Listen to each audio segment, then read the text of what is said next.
안녕하세요. 법무법인 성지 파트너스입니다.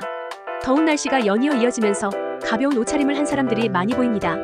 더위를 식히기 위해 해수욕장을 비롯해 워터파크 등 물놀이 시설을 찾는 경우도 많은데요. 최근 불특정 다수가 이용할 수 있는 곳을 노려 도찰과 침입범죄가 종종 일어나고 있습니다. 불법 촬영과 성적 목적 다중이용 장소 침입 모두 성범죄에 해당하므로 오늘은 탈의실 몰카에 대한 내용을 다루어 보겠습니다.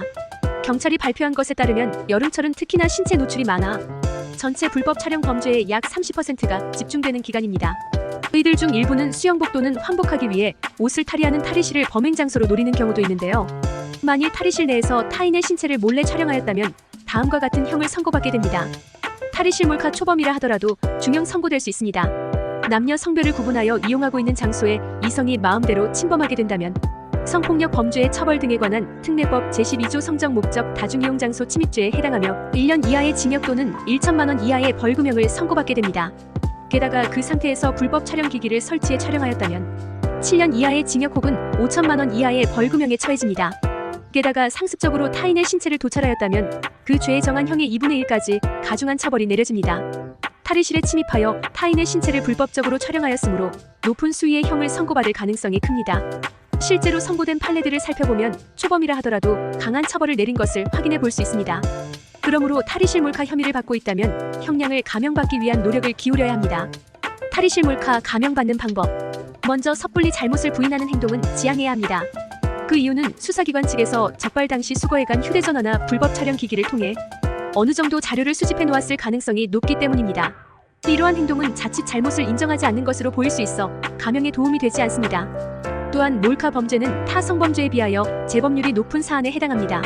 그렇다 보니 수사기관과 법원은 재판을 할 때에 재범의 가능성을 살펴보게 됩니다. 그러므로 다시금 잘못을 저지르지 않겠다는 의지를 피력하는 것이 중요합니다. 그 외 피해자와 합의하는 것도 중요한데요. 그러나 본 사건의 경우 불특정 다수의 신체가 촬영되었다 보니 피해자를 특정하는 것에 한계가 나타날 수 있습니다. 게다가 다수의 피해자와 합의하는 것 자체가 쉽지 않으며 직접 합의를 진행한다면 상황을 더욱 악화시킬 수 있으므로 법률 대리인을 통해 합의를 진행하는 것을 권합니다. 매년 끊이지 않고 발생하는 탈의실 몰카 사건. 여러분이 생각하는 것 이상으로 처벌이 무겁습니다. 그러므로 혐의를 받게 된 즉시 법률인에게 자문을 구해보시라 말씀드리며 저희 법인에서 진행한 성공 사례를 소개해보도록 하겠습니다. 탈의실 몰카 교육이수 조건부 기소유예 처분 결정. 의뢰인 A는 평범한 직장인으로 휴가를 맞아 인근에 있던 한 해수욕장을 방문했습니다. 옷을 환복하기 위해 간이 탈의실에 들어간 A는 여성 탈의실을 보고는 해당 장소에 몰래 침입하여 한 여성을 촬영하였습니다.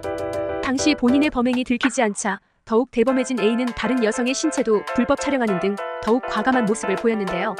그러다 다른 여성이 이 모습을 발견하여 신고하였고 출동한 경찰관에 의해 현장에서 체포되었습니다.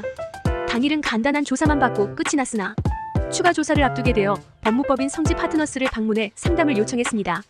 이번 사건을 담당한 변호인은 다음과 같이 A를 조력하였습니다.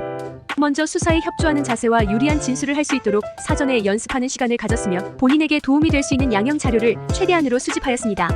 이후 피해 여성과 합의를 통해 처벌불원 의사를 도출해내었습니다. 검찰은 특정된 피해 여성과 합의가 되었으며 A의 여러 정상 참작 사유를 고려하여 교육이수 조건부 기소유예 처분 결정을 하였습니다. 이번 사례의 경우 피해자 수가 적지 않았으며 일회성으로 끝난 사건도 아니다 보니 높은 형을 선고받을 가능성이 컸습니다. 그럼에도 법리적인 내용을 정리한 의견서 제출과 피해자와 합의 및 처벌불원서로 기소유예 처분을 받아 사건을 조기에 원만하게 해결할 수 있었습니다. 탈의실 몰카와 유사한 사건으로 법적인 절차를 고려해야 하는 상황이라면 더 늦기 전 법률적인 도움을 받아보는 것을 권장드립니다. 이상 법무법인 성지 파트너스였습니다. 감사합니다.